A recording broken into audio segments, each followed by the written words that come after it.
Hi, everyone. Gary here from the National Kidney Foundation, and I'm happy to welcome you to this edition of the National Kidney Foundation's NKF Live series. Today we'll be discussing the topic, and I'm going to try to say this right the first time, immunoglobulin A nephropathy, or IgAN. I prefer saying IgAN, it's a little easier for me. But specifically, IgAN as it relates to something called estimated glomerular filtration rate, or eGFR.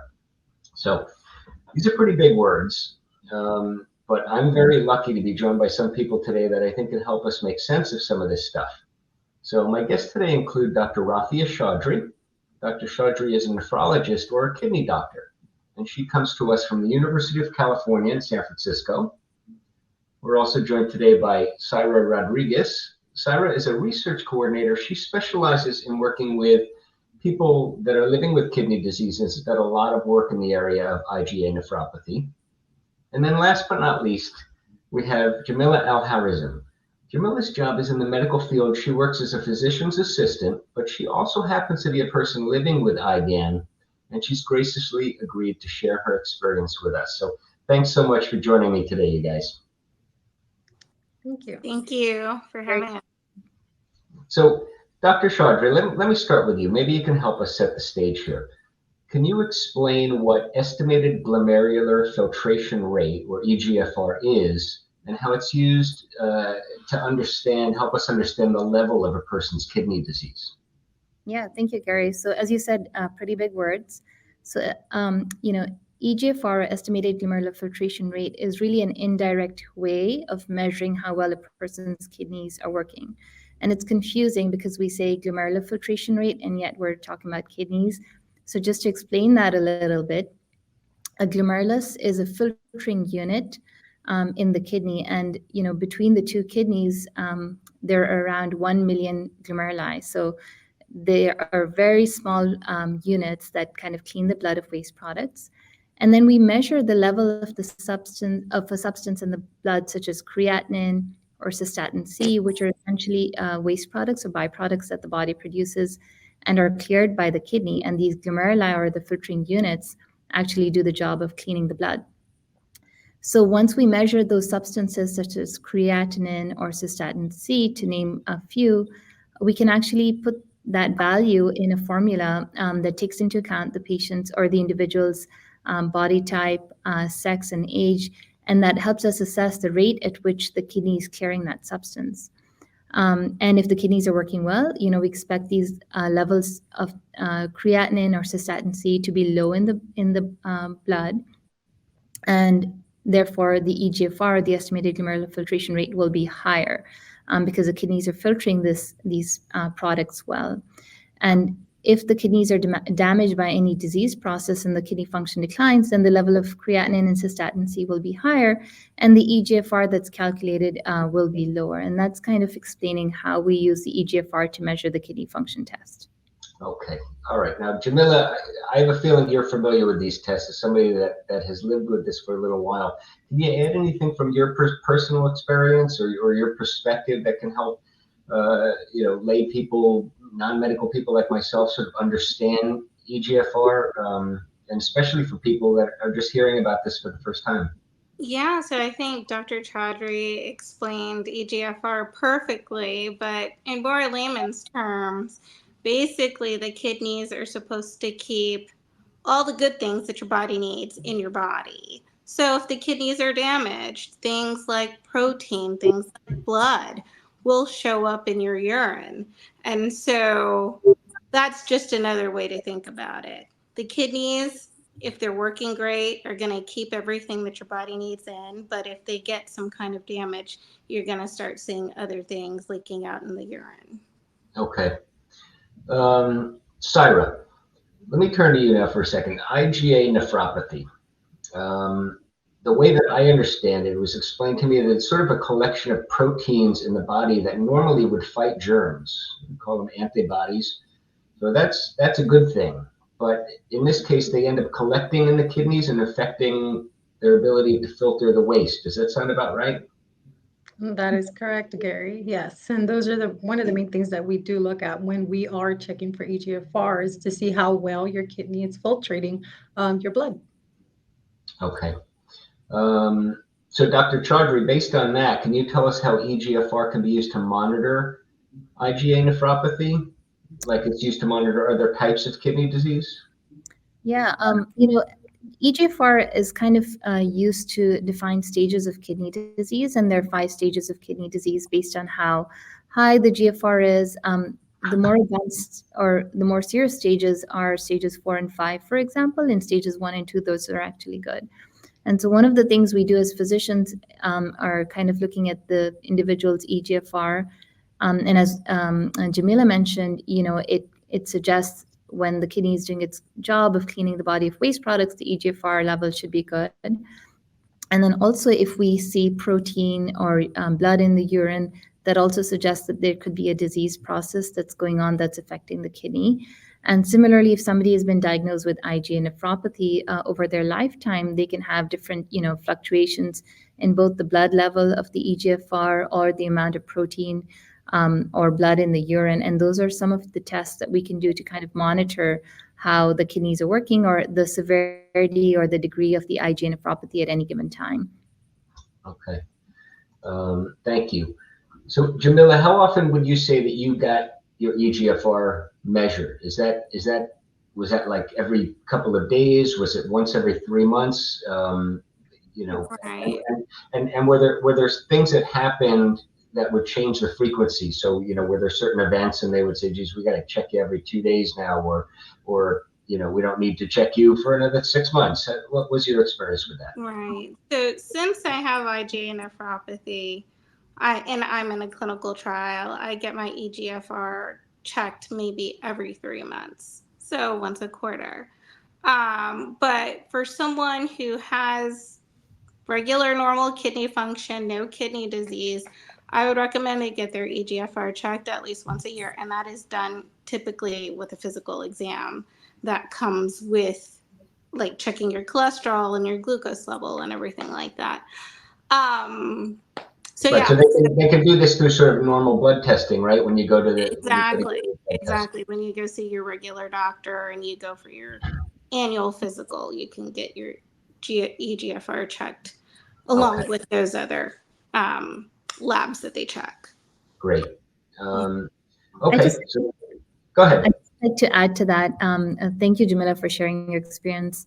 And you're so right that the frequency at which doctor might ask a patient to get their eGFR or urine test checked more often might be right when you're diagnosed with IgA nephropathy, and if there's any kind of treatment that's being started, or if there's adjustment in blood pressure, medications that might require more frequent checking. And then once things are more stable, it definitely gets spaced out a lot more. So it might be every couple of months in the beginning, and then definitely can be spaced out a lot more in frequency once things are more stable.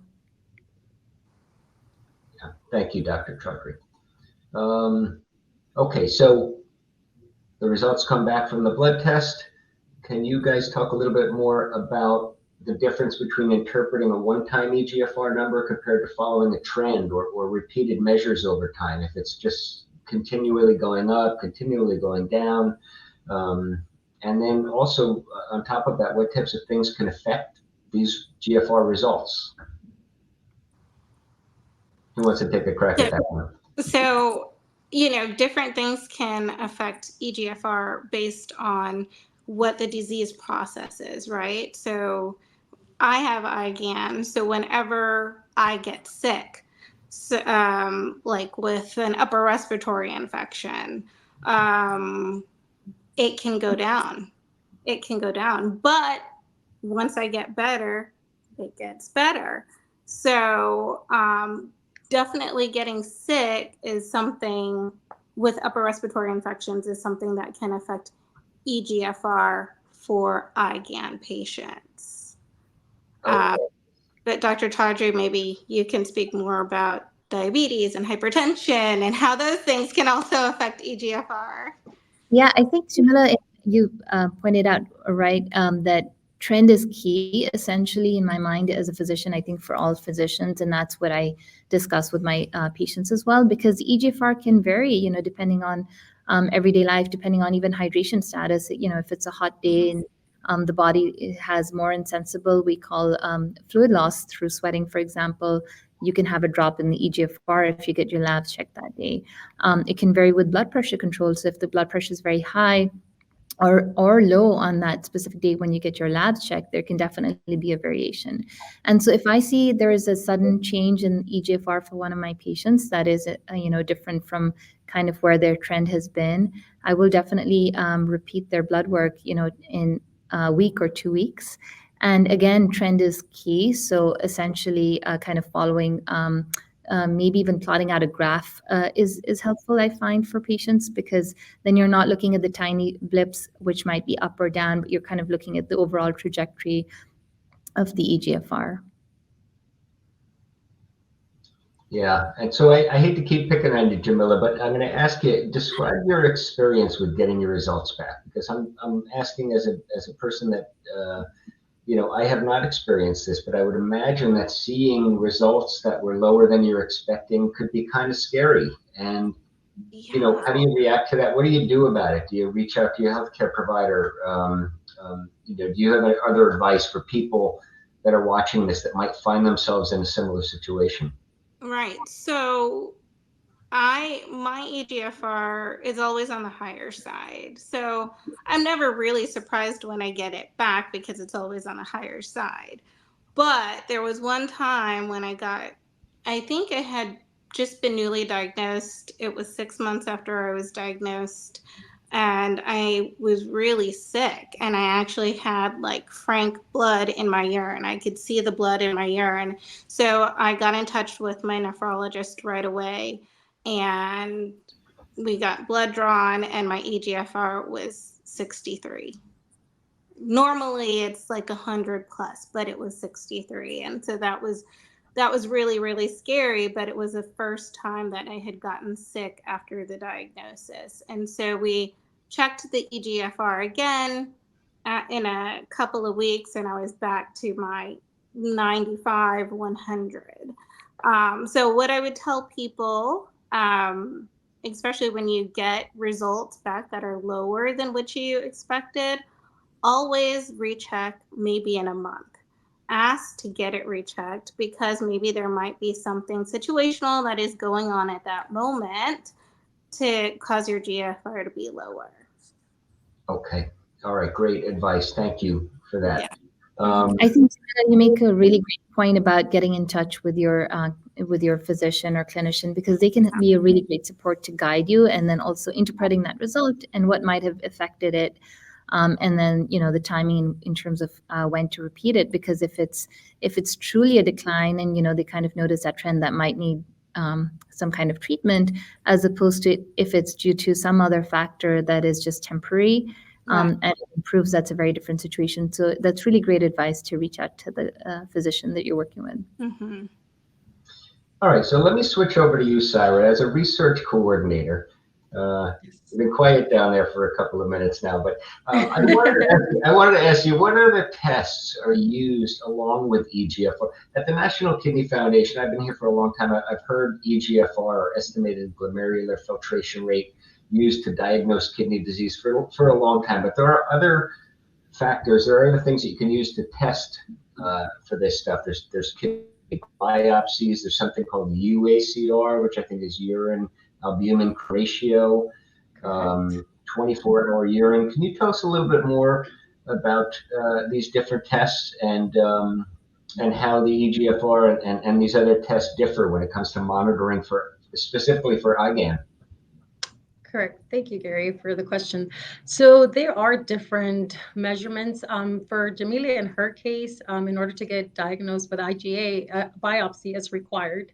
So that's the only way to actually diagnose somebody with IgA. But there are other tests that we do here in clinic. A lot of people who are suffering with kidney disease have not had, and we get to explain that to them. So one of the first things is a first morning void, which means it's the first urine from the day when you wake up. It's the most concentrated. So that's one measurement. We also do a 24-hour urine, which is when you collect your urine for 24 hours. And it is very important for the patient to know how to collect, because if you do not collect right, those numbers can fluctuate and give us a false number. Other than that, we do blood work as well. Like you said, the eGFR is measured through the blood. So all of these things, and we also do a dipstick sometimes. Like Jamila said, sometimes there's blood in the urine and you haven't noticed. So we do what's called a spot urine when you come in clinic, and we check your urine that way. And if we do see that there's blood in the urine, then that triggers us to do further testing as well. Thank you. Jamila, have you experienced these other tests as well? Oh, absolutely. Absolutely. Yeah. Okay. All right. All right. So, Dr. Chaudhry, let me go back to you for a sec here. At the National Kidney Foundation, there's been a lot of talk lately. I think in general, in our country and in the world, where we're talking a lot about DEI now, diversity, equity, and inclusion. And there's been specifically in the medical community with regards to kidney disease, there's been a lot of talk about the use of race and ethnicity in evaluating kidney disease. And so when you talk about GFR calculations, the things that you're looking at when you calculate a person's GFR to get those numbers, can you help us understand what's going on right now in the world of kidney disease and how race and ethnicity is being factored in, especially when you're looking at GFR? Yeah, thanks so much, Gary, for really emphasizing this important topic. So just to explain that a little bit, previously, Black race was used in the formulas that estimate the GFR. And this was done because the initial clinical trials that we had came up with formulas for the eGFR based on the population that they had. They had a smaller number of Black patients, but in that, it suggested that the GFR for Black patients may be higher based on those trials, and that was used for years. Those formulas were used for years. But as we have become more aware of race being a social construct and it being a really complex kind of topic or area, because individuals who self-identify as Black is self-identification. It's not a biological based construct. And then additionally, people who identify as multiracial, how do you account for that? And then another thing to keep in mind in these clinical trials, Black race was the only one that is uniquely used in the formulas. Other races were not used in the formulas to account for how their eGFR might be different. So it was either Blacks versus all others kind of pooled in together. And so this meant that individuals who self-identified as Black, when they were reporting this to their physicians or to the lab and were having their kidney function test, their eGFR was calculated slightly higher for other individuals who might have all the other factors the same, including age, sex, body type, right? And so that would mean, for example, patients with advanced kidney disease, so chronic kidney disease stage 4, nearing stage 5, who would otherwise be listed for transplant. If they were Black, they were getting listed later for transplant. And that meant they would accumulate less time on the transplant wait list before they needed to go on dialysis. And that is a huge implication. And so in 2021, there was a National Kidney Task Force, both from the American Society of Nephrology and National Kidney Foundation, that announced a new race-free equation for eGFR, which has been implemented in many hospitals and labs across the country. Of course, whenever there is a change that's implemented, there's downstream effects. One of the downstream effects was now individuals who had self-identified as Black, who had a higher eGFR, all of a sudden now, within a span of a month, when the labs changed, their eGFR dropped by 7-10 points. And that's huge, because nothing has changed with your body, but now you're being told your kidney function is actually lower than what you previously thought it was. So a lot of adjustment for individuals across the board, good for patients who needed to be referred for transplant, and for physicians who could do that referral. However, it required a lot of discussion to enable people to understand, the implications of this new change. But I think a really positive change where we've taken race out of the measurement for glomerular filtration rate. And Jamila, I'd love to hear your thoughts on this and your experience as a patient as well. Yeah, so, whenever I looked at my lab results, it would say eGFR, if Black, then this, if not Black, then this. So my eGFR was always calculated as being higher. And so when these changes were being made, initially I was really surprised because I said, oh my gosh, so many people now, so many African American people now are going to be under that umbrella of chronic kidney disease. But as Dr. Chaudhry, stated, it's actually a good thing because it's allowing for quicker services as far as like transplant or treatment for chronic kidney disease. So it's a good thing. It definitely is a good thing. Thank you, guys. Thanks for answering that one. All right. So what I want to do now, we're in the instance of time here. I want to take a look at some of the questions that folks that have been watching might be asking in the chat feature. I'll remind you, if you have any questions on the subject, you can always post them into the comments section. We're going to do our best to answer as many as we can. In the event that we run out of time, which we will eventually, just know that all the questions will be addressed on the National Kidney Foundation's various social media pages after the program. So let's see what we got here. Looks like here's a question from Andrew in Beaverton, Oregon. Andrew is asking, for a disease like IgA nephropathy, can eGFR be used to see if the disease is progressing or to see how well a treatment might be working? And is there anything else that is monitored regularly for disease progression? Who wants to take a crack at that one? Yeah, I can elaborate on that. Thank you so much, Andrew, for your question. So eGFR is one aspect of how well the kidneys are functioning, as you mentioned, but I think the other things that might be helpful in assessing if IgA nephropathy itself is progressing is the amount of protein in the urine and the amount of blood. And so those in combination, I think, offer a more complete picture of what's going on in the kidney. Because as we mentioned, eGFR itself can vary with blood pressure control or even hydration status. But if the eGFR has gone down and then the amount of protein in the urine has also gone up, as Jamila mentioned and shared her experience, that might suggest that IgA nephropathy might be a little bit more active. And one thing to add is, we use a kidney biopsy to diagnose IgA nephropathy. But sometimes if individuals have had treatment or if something changes several years down the line, there are individuals who might need a repeat kidney biopsy. Now, that's not always the case, but especially if there is a change to the treatment or we plan to use immunosuppression, that might be something to discuss. So eGFR, in summary, is a good initial kind of measure of the kidney function and might suggest that IgA nephropathy is progressing, but it has to be taken in to account with other parameters such as the urine test, the urine blood, the urine protein in combination. Okay, thank you very much. Here's a question from Lisa in Cocoa Beach, Florida. And Lisa says, thank you, Jamila, for sharing your story. And she's asking, in general, what are my options for treatment if I am living with IgA nephropathy or IgAN? I think the best thing to do is to get in touch with your nephrologist or your clinician to discuss what the treatments are, because IgA nephropathy varies from person to person. It can be very mild in one person, and that one person may not need any medication and might just be followed on a yearly basis. And then somebody else may have protein and blood in the urine and may need more medication. So it's just, it differs from case to case. So the best thing to do would be to get in touch with your clinician or nephrologist. Okay. Yeah, always good advice. Yeah. Okay, let's see if we've got time for one more quick one here.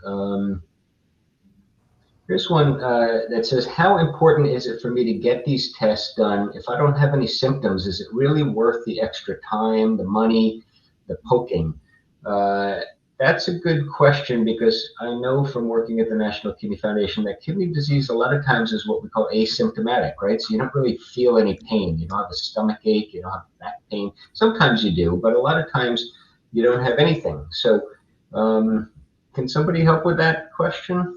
Yeah, I'll definitely talk about that one. Yeah, it's so important to go for your annual physical exam, because I had no idea that I had IgA nephropathy, none whatsoever. I was just going for my regular physical. It was 7 months after I had my son, and we do the urine test. My eGFR was perfect, but we did the urine and there was blood and protein in the urine. And so that is kind of how the investigation started. And then ultimately I got the kidney biopsy and had the diagnosis. So I think it's very important to just go for your yearly checkup. And once you go for your yearly checkup, if there's anything wrong with your kidney function, the eGFR, your clinician will let you know and kind of dig further in if need be. Yeah. Yeah, if I could chime into that, I think it's important to say you know your own body. And when you feel something shift, it's important to reach out to your doctor. There's small telltale signs sometimes, like foam in the urine, and we sometimes dismiss that. But if it's something out of the ordinary, from your body's trying to tell you something. So, like Jamila said, it is important to speak up and say when something's changed. Because a lot of the times we go to the doctor and the first question, how are you doing? And we're like, oh, we're fine. Because in that moment we feel fine. But it's good to jot down and say, hey, something happened. And that will trigger the doctor to probably do further testing. So listen to our bodies is an important thing to do and speak up. Mm-hmm. Great advice. Great. Thank you. All right. One last quick one here. So, and I'll throw this out for the panel. Are there any clinical trials that are happening right now for people with IgAN? And if so, how do I find more information or see if I'm eligible to participate? So one thing I'll say before you guys answer this is we do have a specific page on the National Kidney Foundation's website. You can just search clinical trials, and I believe the page will tell you what clinical trials are all about, how to participate, and all of that stuff. Does anybody have any other thoughts or information on clinical trials that they can offer specifically for this subject? I would say, like you mentioned, Gary, the National Kidney Foundation, it's a great source to go, or clinicaltrials.gov.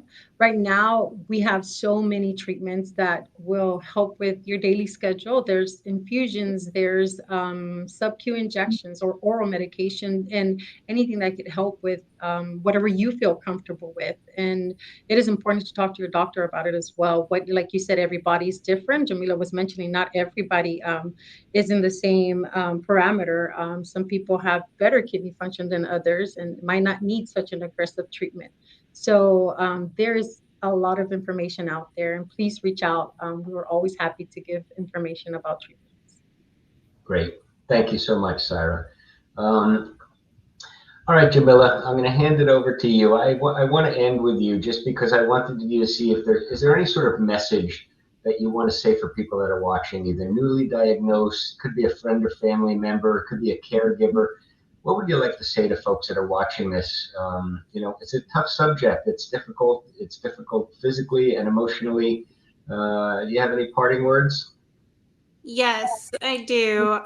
So, when you first get diagnosed, you almost feel like, wow, I could end up on dialysis or I can end up with a transplant.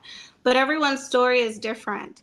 And so I just encourage you to follow up with your clinician, with your nephrologist, and see what is necessary because each case is different. Everyone is different. And there are people that live with IgAN for years and years, and they do well. I'm thriving. I'm doing well. So just keep your head up and continue to follow up with your clinician and your nephrologist. Great words. Thank you so much. Unfortunately, we are out of time.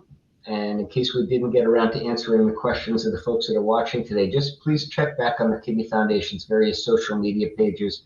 We're going to be posting the answers through the coming days. We will cover all of the questions that are asked. I want to thank our sponsor, Calliditas, for their generous support in making the program possible. I would especially like to thank Dr. Chaudhry, Saira, and Jamila for joining us today and helping make sense of what I know can be a really difficult subject. So thank you, guys. Thank you. Thanks so much for having us. Yeah. Panel. And now on behalf of the National Kidney Foundation, I want to wish you all good health.